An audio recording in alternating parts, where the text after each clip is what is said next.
Okay, we're starting Purple Pod episode 12.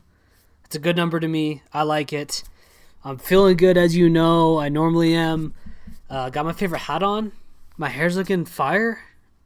Sorry if you're not watching this. You're just listening, but if you really want to see, go check out that YouTube vid. But it's looking good. I'm feeling good. I'm a little bit late on this. That's my bad. We'll make up for it. I promise you. Good week, crazy week in the political world. A lot to digest, take in. I don't know how much you guys have been involved with learning about it, but if you haven't, don't worry, because that's why I'm here. I'm gonna tell you. I don't know if you guys don't follow us on Instagram, go ahead and follow us. At c.purple. Because I ran a poll, and I think I'm just gonna start running kind of some funny polls and things like that. But as soon as we'll talk about it more, but Kamala Harris got announced as vice president. President Trump immediately came out right with this ad attacking her, calling her phony Kamala. And so I ran a poll about what's the best nickname that President Trump has for his enemies or his other people that he runs against. So I did Sleepy Joe, Corrupt Obama, Crazy Bernie, and Phony Kamala. And the results were astoundingly pro Sleepy Joe, which I would also vote for. Now, after I post that, people, slid up in the DMs and was like, yo, Crooked Hillary, that one will stick with us forever. And that is true. So the winner, Sleepy Joe, but special nod to Crooked Hillary. That's some good genius marketing right there. But big week, though. Kamala Harris is chosen as Joe Biden's vice president. The DNC, the Democratic National Convention, is happening right now.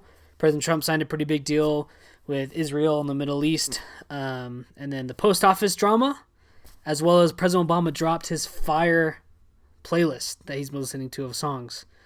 So a lot of stuff. We're going to get into it. Don't worry about it. But let's just get started with that intro, and let's go. Audio Jungle.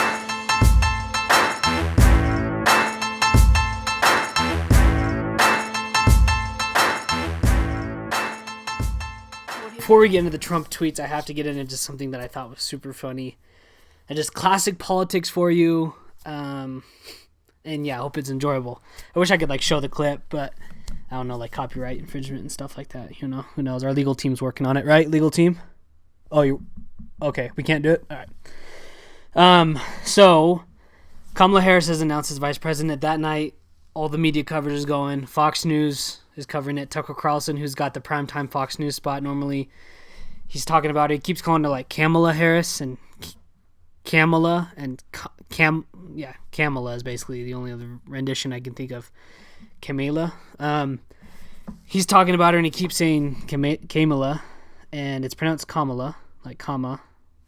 But he keeps calling her Kamala. So then they just run the story, not being disrespectful. I mean, just like the usual jabs that opposing news networks would do. Anyway, the next night, CNN, a bunch of people talking about the announcement are talking about how unfortunate and almost borderline racist it was that Tucker Carlson couldn't get Kamala Harris's name right, and how just so disrespectful, which I would agree if you know how it's pronounced. That, pronounce it right. But what's the best thing is that night, Joe Biden had his rally announcing Kamala Harris, gets up to the mic.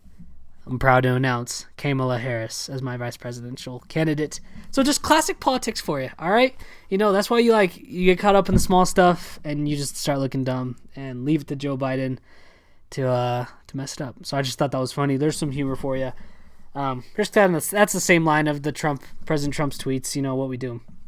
So the post office drama, that's how we're going to kick off these tweets. If you guys don't know, it's getting politicized and drawn up a lot. But people are claiming that President Trump, and I talked about this as kind of a theory, President Trump is trying to purposely let the funding for the United States Postal Service get cut or not get additional funding for mail-in voting, so that states don't do mail-in voting because he thinks he has a better chance of winning because of that. Smart strategy, I guess. It was kind of a theory. People think it's a legit thing now. I watched the press conference when they really railed him on it. He said not necessarily that, but he said, but I want to work out a deal in which everyone benefits, the USPS, and we can get the funding and all of that. So just classic politics, which I always say a lot. It's American politics, classic politics. Gets drawn out, whatever. But I would say for the most part, because of his tweets, he doesn't, and I didn't use any of them, but they're there that he doesn't think the USPS, United States Postal Service, can get the job done for mail-in voting. That's kind of his opinion. But then, I don't even understand this man at all. No one does, I don't think. Because then he just tweets 3 words, all caps. Save the USPS. Exclamation point, I think. Maybe not. You'll see it right here. Save the USPS. And so now, like, that's throwing other people off. I retweeted that because I just thought that was funny and ironic. So I'm assuming it's just like another strategy. I'm assuming he wants to save the USPS, but make it the deal that's going to benefit him or Republicans or America the most. But I just thought that was like so funny how he can flip-flop. Like, mail-in voting sucks, but let's do it in Florida. USPS does a terrible job. It's like so crappy. Save the USPS, right? I don't know. Who knows what goes on in this guy's head and on the Twitter fingers, but I guess we'll see. So the next one, which kind of is along the same lines, all caps, if you can protest in person, you can vote in person. And I knew this argument was going to be used a lot from it. So because of coronavirus, a lot of things are getting shut down, and something that definitely didn't get shut down, well, just an inconvenient timing and tragedy was like the George Floyd thing happened, which abrupted a huge movement towards Black Lives Matter, equality, racial opportunities, all of this. Since all these protests happened, unfortunately there was looting and violence as well that came along with it. Now the problem is at the same time, like, states are like, no, we're closing down churches, that's too many people gathering, closing down schools, which all logically made sense, but none of them closed down the protests, because if you tell a group of protesters, hey, stop protesting, normally it's not going to work well. It's only going to cause more havoc, more protesting, higher cases, whatever. That's my opinion if I was a leader of a city, and because obviously protesting is going to spread a virus, right? And even though it was young people, it's still going to spread a virus, right? There might not be as many deaths or cases, but it could still spread. And if you go and tell these group of people, hey, sorry, we'll work on racial equality, but you guys can't protest anymore, normally it's not going to turn out well, right? It's only going to add more fuel to the fire. So I get why they can't shut down protests. I also get now the Republicans are saying, yo, you guys are out there protesting. If you're protesting, you can wait in a line, right? And so I understand all of it. It's so gray. It's so hard to judge. I know for the primaries, they try to have people vote in person. I think I mentioned it a couple pods ago, but people were waiting till like midnight to go vote, and luckily their votes counted. But it's just slower. The lines are longer. The process is long. People don't have the luxuries of taking a full day off work to go wait in a longer line, right? All of that, it makes sense, but also I understand the logic of both sides. I'm seeing purple on both, and so it's a good tweet. Like, if you guys are out there protesting, still protesting, right, for months, then you guys can go wait in a line. You don't need to vote by mail. So I get the logic, but he loves the all caps. It gets the point across. This last one I thought was hilarious. I think it's a classic President Trump tweet, one for the ages. I hope goes down into the Twitter Hall of Fame. But he says, what's with CNN polls increasing me by 10 points in a short period of time? So that happened. And that's just half the tweet. I'll go back to it. But, all the original polls had Vice President Biden leading by a ton, just like the polls had Hillary Clinton leading by a ton. And even Fox News was like 20-point leads for Biden and things like that. Vice President Biden, sorry. And so now the CNN polls are cutting closer. I don't know why necessarily, what changed, I guess. I think Republicans are just or people that enjoy President Trump are just getting ready to get out there and to vote, and all these controversies are kind of happening, and the mail-in voting and whatever. And what we're going to talk about is actually, I think President Trump has done some favorable things that we're going to talk about, so those could probably contribute, but he's closing the gap, right? He's closing the gap. The people are coming out. They're getting ready to campaign. And so, anyway, regardless, this is what he says. What's with CNN polls increasing me by 10 points in a short period of time? Maybe they want to take over from Fox News. So, and he tags both of them because that man's not afraid, right? Most powerful person in the world. You can tag whoever you want in a tweet and not have any really repercussions. But it just plays to President Trump's narrative that he loves and trusts news that talks good about him, right? That's, if you haven't realized that, that's what he likes.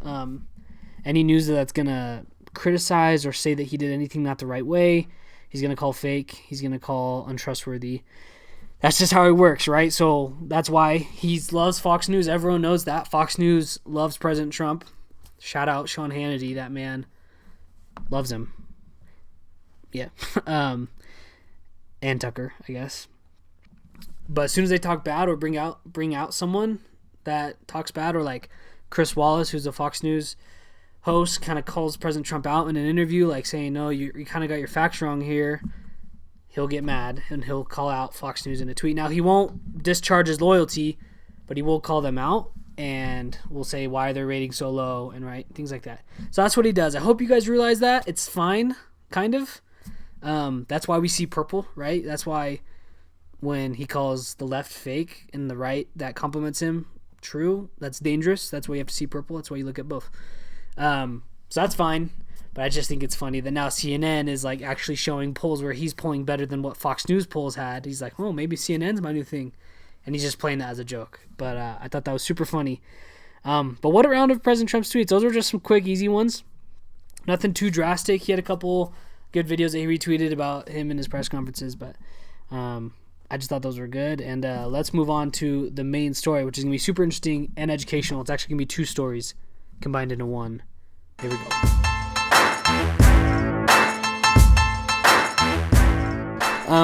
The first one is a really complex issue that not a lot of people know about. I mean, they know about it, but not a lot of people are involved and know the details. I'm not. I'll give you kind of the outside story and why it's affecting America and why President Trump's involved, things like that. But I'm not going to get in the nitty-gritty details because it's just a complex conflict. But President Trump helped sign an agreement between Israel and the United Arab Emirates, the UAE, to work together again, basically. If you guys don't know, there's a conflict in Israel between it's Palestine and Israel. Palestine, from my knowledge, is predominantly of the religion of Islam, and Israel is predominantly Jewish. And they've had a battle for like the Holy Land, this area of the Middle East, for years, like centuries. And so there's always kind of been conflict, and they've actually had wars against each other, and it's just always kind of been a harder place because of this conflict. Anyway, because of that, the Middle East just kind of became a weird conflicting place, and so Israel and United Arab Emirates, which is like Dubai and kind of those surrounding territories around there, weren't really working together and were kind of at ends. And so for the first time in 25 years, there was actually a kind of like a peace agreement signed between the two that was facilitated by President Trump. Their quote, the White House's quote, was, "Our vision is one of peace, security, and prosperity in this region and in the world." And so under the agreement, basically, the UAE and Israel are going to cooperate in things like education, healthcare, energy, trade, and security, which I think are all really good. The more collaboration that countries really have is good, especially countries that were once divided and have different views, right? They can kind of see purple, which doesn't really apply to anywhere but America, seeing purple like that, the word purple. But like work together, see each other's views to see how they can better prosper the Middle East, which has been a source of conflict for a long time and still is, and it's unfortunate. But these are two pretty big leaders, the UAE and Israel, and like Egypt are pretty big leaders kind of in the Middle East and Africa. And people kind of follow their example. And so that's why they're saying this is super positive, and I'll get more into that later. But it's also going to allow for the exchange of ambassadors to happen. They can establish embassies. They can open direct flights to and from their countries, and they can allow pilgrims from throughout the Muslim world to visit holy sites in Israel. So that's kind of a part of Islam, is that once in your lifetime you'll go take a pilgrimage to like the holy sites in Mecca and Medina. And so that's going to allow people that live in the United Arab Emirates to go make that pilgrimage to Israel, which I think is pretty sweet as well. I'm all for that. So I think that's cool. So President Trump, the Israeli Prime Minister Benjamin Netanyahu, and the Crown Prince of the Emirate of Abu Dhabi, Mohammed bin Zayed, said they are confident that similar breakouts can even happen between other Middle Eastern countries. And that they're going to work together through this kind of agreement to achieve that goal, which I think is really cool. And then the UAE is the third Arab country to establish diplomatic relations with Israel. Egypt did it in 1978, and Jordan did it in 1994, which I think was also pretty interesting. And then the Palestinian president. So from Israel and UAE's opinion and the United States, this is super good. Of course, to Palestine and surrounding countries, it might not be, right? Because that conflict with Israel and Palestine's there, and they're always kind of at ends. It's like the Republicans and Democrats of America, basically, except more violent, unfortunately, and rooted in deeper hatred from years ago. But the Palestinian Authority president, Mahmoud Abbas, labeled the deal an aggression on the Palestinian people and a betrayal of Jerusalem. So obviously it's such a sensitive topic, the Middle East, and that's why I'm not even going to get into it, because that, like, who really knows the full details to even talk about this? Not a 21-year-old with Google, I'll tell you that much. But I really do think that it's something worth noting, and that in the views of the White House and, of course, President Trump, and from what I've read, this is a decently positive move. And although the conflict with Palestine might grow, this agreement, their hopes is that it's going to set the tone for more peace between Middle Eastern countries. So, I'm all for peace. Increase the peace. That's what I always say. So, I'm all for it. I think if that does really what it says, what they say the goal is, right? President Trump and the Israeli Prime Minister and then the Crown Prince of the Emirates, then that's incredible. And that means that they're committed to working towards that, these influential leaders, and that they can make it happen. So I thought that was cool. I thought I've looked at that as a positive from what I've read. Of course, there's going to be negatives. Of course, the people might think it's performative. Of course, Palestine probably has a conflict with it. So I guess we'll see, and I'll keep you updated if I find anything else about that. But that was a quick story. Thought it was cool. President Trump made that happen as well with the government. And then I just want to transition to another kind of popular thing that's happening right now, and that's the Democratic National Convention. So if you guys don't know, I've talked about this. I've done a couple posts about it early on our Instagram. And I also do a highlight story on our Instagram. So if you guys want to go watch that right now, pause me. All right. And then go watch those, because those are really helpful, because delegates is like the name of the game with these conventions, and delegates are so confusing. I had to put like a lot of research and effort into understanding delegates to help my Sea Purple audience understand it. But so if you don't know what those are, you can go look that up. I'll talk about them a little bit. But the two main parties, actually all the parties in American politics, mainly in the top four, will have conventions to declare who their party candidate's going to be. And if you don't know, like, top four, it's Democrats, Republicans, the Libertarians, and the Green Party. And they all have conventions. They decide, all right, this is our guy or woman to run for president on our ballot. Also, where they pick the vice president as well. And they get elected and accept the nominations. It's a pretty big deal. Obviously, this year it's not going to go the way everyone thought. It's virtual, which kind of takes a little bit of the pizzazz out of it. I won't lie. I've seen some clips. Normally, it's like a sports convention arena almost, and people are in the crowd. And at the Republican one last year, everyone was wearing like the red hats, and a lot of news coverage and interviews and cool things happen. It's like a convention, right? Anyway, so this year the Democrats have decided it's virtual. I'm not sure what the Republicans have said. I know President Trump at one point said, no, I'm doing it in person.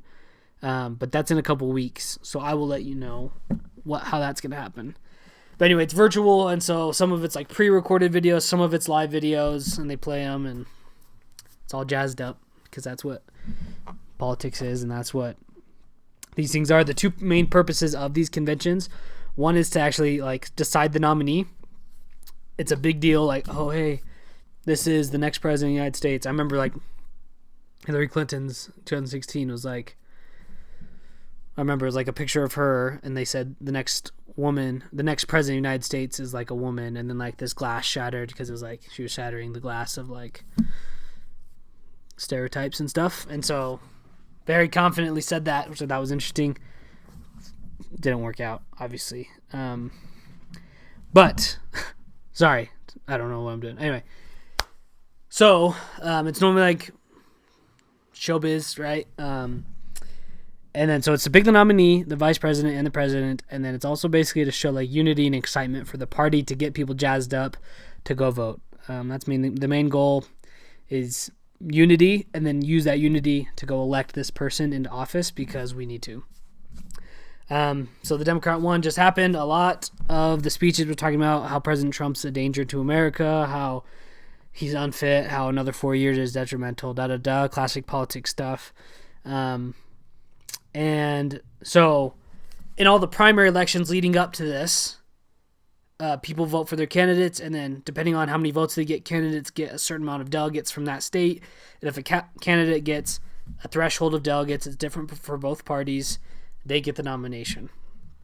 That's kind of how delegates works. Again, go look at the story and my posts if you want to learn more about it. Now, this was kind of interesting, but AOC, which I actually don't even, Alexandria Ocasio-Cortez, I think is her name, or close to it. Don't quote me. I'll just say AOC, who's a young senator or representative from New York. And she's the youngest person in the U.S. government, in the House, in Congress, sorry. And she's pretty outspoken, but she had a 1-minute speech that everyone's kind of looking forward to because she's just fiery and like ready to go. And she nominated Bernie Sanders to be president, which everyone was super confused about. But that's because Bernie had enough delegates to technically like be in the running for the candidacy before the nomination for the ticket. And so because of just the rules, he needed to be nominated because he did earn a certain threshold of delegates. And so everyone was confused about that. Don't be confused about that. That's just how it goes. But AOC is super pro-Biden. She just wants a Democrat in the office, which is what happens. But her and Biden were very tight. They both agreed on, they're radical with like healthcare and living wages. And a lot of people thought that it was going to be Bernie and AOC if Bernie got the nomination for president, vice president, which I think was cool. Anyway, just thought I'd explain that if you saw that and you were confused. But of course, like Michelle Obama spoke, John Kasich spoke, which was a pretty big deal because he ran on the Republican side, and he was the Republican governor of Ohio. In 2016, he ran. He was like probably the most level-headed in that election, like most like just kind of a good guy that was just running as a Republican, and didn't get the nomination. President Trump beat him. But he spoke because of how much of a danger he thinks President Trump is. That was super interesting. Kind of went against his own party to go speak at the DNC, which is pretty crazy, as well as John McCain, notorious Republican senator.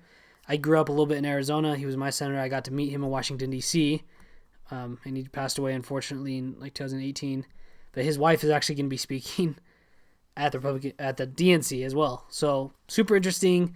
And then today, which is Wednesday, President Obama is speaking, and then the Clintons are also speaking, Hillary and Bill. So super interesting, super big names. It's like a 5-day event. It's virtual. basically, it's a hype convention. It's a hype party to get the Democrats pumped up for the future of America in Joe Biden and Kamala Harris. That's the main story. Look out for the RNC. I'll probably do a story on that as well. I'll definitely do a story on that as well.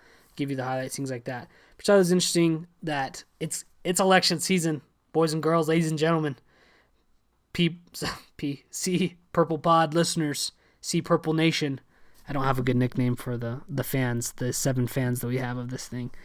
But it's election season. Things are getting crazy. Things are happening. If you're not studied up and ready and just like ready to get even more toxic on social media, then right now it's the warm up, baby. Let's go. But yeah, that's the main story. The DNC convention, as well as this Israel and UAE deal that happened. That's what happened this week, and that was what's important. Let's move on to the purple vibes.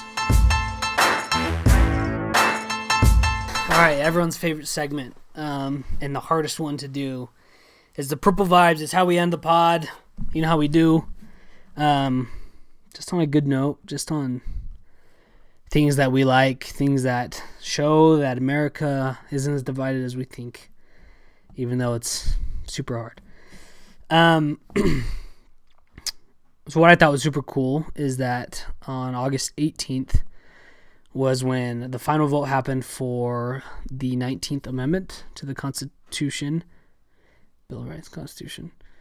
Correct me if I'm wrong. Man, the 19th Amendment, I'm just going to call it that. Wow. The 19th Amendment happened, which gave women the right to vote, happened in 1920. So on August 18th, 2020, it was the 100-year anniversary of that. I'm going to celebrate that. I'm excited about that. I think that's some purple vibes. Specifically, we're talking a little bit about something else too. But Susan B. Anthony was a pretty prominent feminist and women's suffrage leader during that time. She was arrested for voting. She was arrested for trying to vote, actually, in Rochester, New York, when it was illegal, and was arrested and put in jail. Which is, like, so crazy to think about. That 100 years ago, like, the United States of America, the greatest country in the world, I did quotes if you're just listening right there, like, didn't allow women to vote. Now, a lot of, like, the psychology behind that is that they thought, like, women, like, politics was such a nasty game and that women aren't nasty, or that politics will divide families, and so just let one person do it. I mean, that might have been the logic, but that's just stupid. I don't know. Anyway, that's so crazy to me. That was when I was thinking about this and reading this, that like 100 years ago, women didn't have the right to vote. And it gets even worse if we want to get into races and stuff, which I will. But I'm glad where we are now. There's still work to do, I'm sure. I know there is, actually. And we can probably work on being more nice to each other and things like that. But man, crazy. Times have changed. Anyway, Susan B. Anthony, unfortunately, passed away in 1906. And so before even she could see, like, kind of like her whole life's mission and work pass, she passed away. Regardless, though, she cemented in American history as an icon and as one of the forefront leaders of the women's suffrage and women's voting movement. So in 1920, 19th Amendment was passed. Women got the right to vote. Now, unfortunately, though, white women, that was good for white women, but other races kind of were suppressed at times. And so there would be voter suppression techniques where sometimes, like, if black women would go try to vote, policemen and or people, whoever was in charge, would just go, like, beat them up and tell them to get out. Super sad. Even crazier, right? That even 100 years ago we were doing that. So it wasn't really until the Voting Rights Act of 1965 that helped all races equally vote, men and women.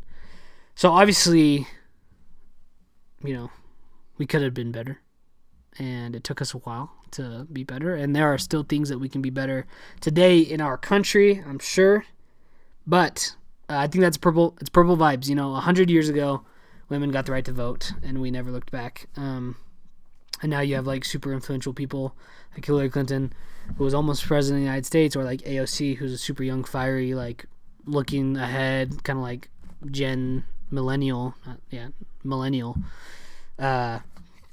trying to bring different ideas to the country, which I think is super impressive. And plus, our women's national soccer team wrecks, and that's pretty dope. So, we love women. Thank you for all you do. But yeah, how crazy is it? Put things in perspective to me, like 100 years ago. Anyway, Purple Vibes, I thought that was good. I also want to end with this. I had my brother, shout out him again, Truman, who we talk about politics a lot. He's never really been that involved in politics, but recently has gotten more involved, which I think has been cool. But he was just kind of telling me, like, it's so hard to get fatigued with politics. And I think that's absolutely true. And even if, like, for me, when I really try to see purple through everything, so even if someone posts something I completely disagree with on social media, I still am like, yeah, but I get why you posted that. I get why you believe that, Even things like that, it's super hard to not get fatigued. So unfortunately, I just texted him back and said, well, if you're fatigued in August when there's an election in November, then it's only going to get worse, unfortunately. And it's only going to get worse if we let it get worse, right? I mean, I think we're all going to post what we believe in anyway, but there's so many things going on right now with the Black Lives Matter movement, with COVID, with Trump v. Biden, with Kamala v. Pence, with everyone now is pulling out all the stops. Like, here's what President Trump's done the last 4 years, and everyone's like, why didn't Joe Biden do this, or vice versa, right? Here's what Joe Biden did in the 40 years he was in political office, and here's what he's going to do for the next 4 years. Like, it's only going to get worse. Every time I go on YouTube to see something, it's a Biden or it's a Trump ad, It's a lot, and it's only going to get worse for the next about 7-8 months. I mean, like, so if Biden wins through the inauguration, there's going to be protests and things like that. And if President Trump wins, then it's just always going to be there. It's always going to continue. That's the problem. And it's only going to change if our mindsets change to mean like, you're an American. Great. You believe that. Great. I see you. I feel it. Great. Here's what I believe in. Do you see me? Great. Let's move on. Let's see purple. And so that's just the commission. I try to end it with something like that, but just like try to see purple through all you do, or else you're just going to get fatigued. And if there's anything I don't want with politics, is for us to get fatigued, because there's work to do. There's ideas. There's strategies to solve problems. That's what it is. It's solving problems. And if we get fatigued, especially that mostly young people watch this, if you get fatigued, we're the ones that are going to be making these changes in 40 years, right? Whether it be us like really getting involved in voting or running for office, which I hope young people do. I don't want us to see the toxicity, that's a word, and like be afraid of it and veer away from it. I want us to see the good and the purple, and to try to get more involved and have our voices be heard. Let's go. I'm pumped. Election season. Fight for what you believe in, like women did 100 years ago. Purple vibes. That's how we're ending it. I want you guys to have a really good week. I really do. And see purple in all that you do, and go tell someone you love them. I don't know. Just go love someone. But anyway, I'll see you next week. Peace and love.